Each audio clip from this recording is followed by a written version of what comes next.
Behind the Shades.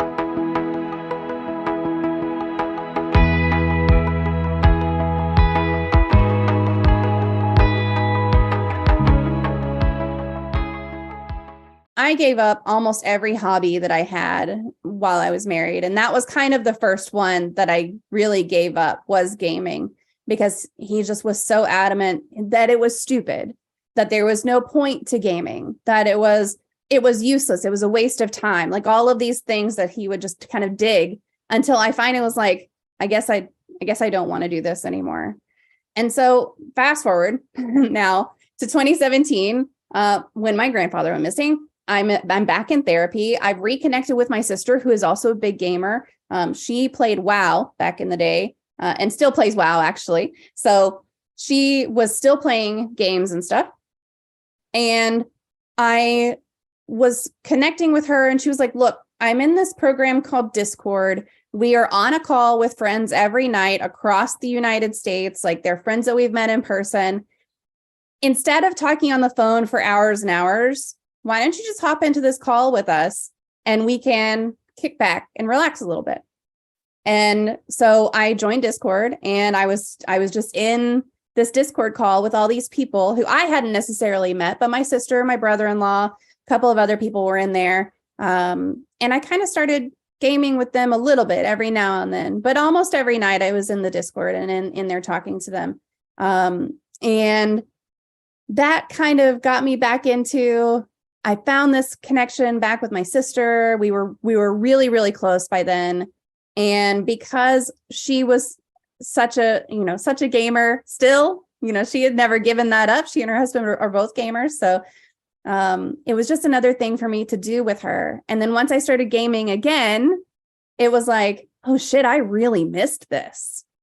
And so I got back into it in 2017. And that's something that continues. My therapist was supportive. She was like, look, I feel like that is something that is a good distraction for you. Don't lose yourself in it, but it's a good distraction for you. It's something that you can use to de-stress, and just because there was so much going on at that time in my life, that I did need a distraction. I needed to be able to take myself out of things sometimes. And gaming was a way to do that. And it was the healthiest way I could do it without getting out of the house, because I wasn't really allowed to get out of the house on my own at that time. I know a lot of women that I work with that have lost themselves when they get into relationships because they've given up so much. And it always starts off with something small. Like, many people may think, well, it's just gaming. But gaming, to a person that enjoys gaming, that's where they could feel free. They're amongst people that are like them. They feel like they belong. And it's a shame that so many people will give up their hobbies and they'll become isolated to the point where, and you've probably heard this, if I'm not with my wife, if I'm not with my husband, what am I going to do with my time? Yeah. They can't even fill their day. Did you reach the point where you're giving up all these things and you're like, I only have him and nothing else?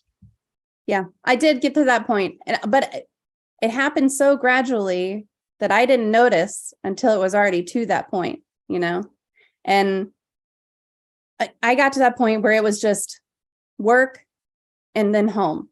And even with work,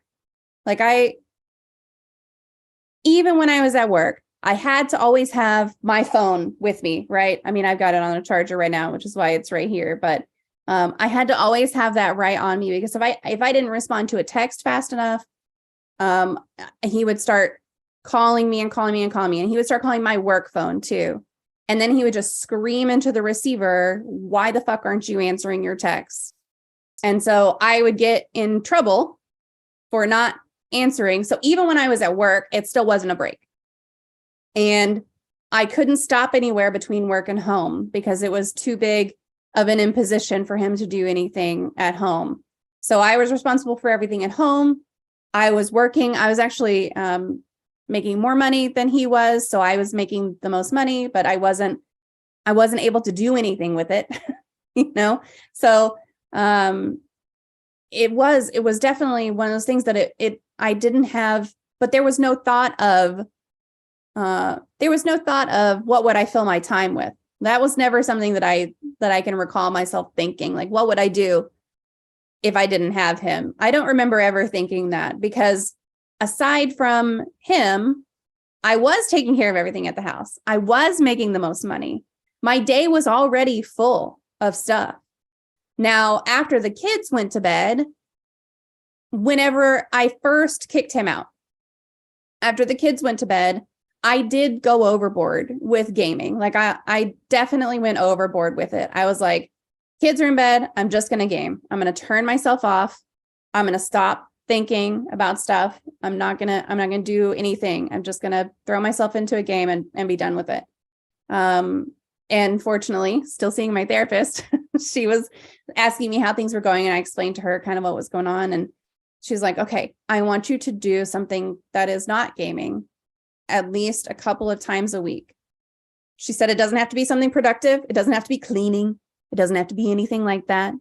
But I want you to do something that's not gaming, whether that is painting your nails, going to a spa, going for a walk, whatever it is. And I was like going to the gym and stuff during the day, but it was after the kids went to bed, that was the problem for me.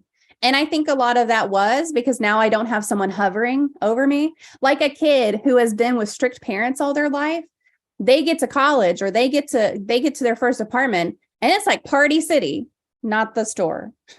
But they're just overboard with drinking or drugs or just in general eating a whole cake. Look, whatever. Now they're adults. I say adults because boy, do we kick kids at 18. They turn 18. It's like, you're an adult. See ya. But if you grew up with very strict parents, you just go overboard. And I think that's what I was doing, is I had been with someone who was so restrictive and over the top that I threw myself into something that I hadn't really been allowed to do, or that I was judged for doing. And so I kind of threw myself into it. But it wound up being okay because then I started streaming. And once I started streaming, I started doing mental health interviews.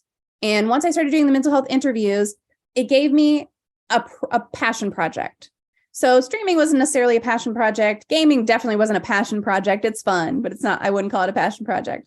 But now with the mental health interviews that I do, it's like that gets my brain engaged. That gets a community around me to get engaged with, and all this stuff. So yeah, gaming is not the first choice probably for a lot of people. They don't think of gaming as something that you can do for self-care, but it helped. I think it really did save me. It really did.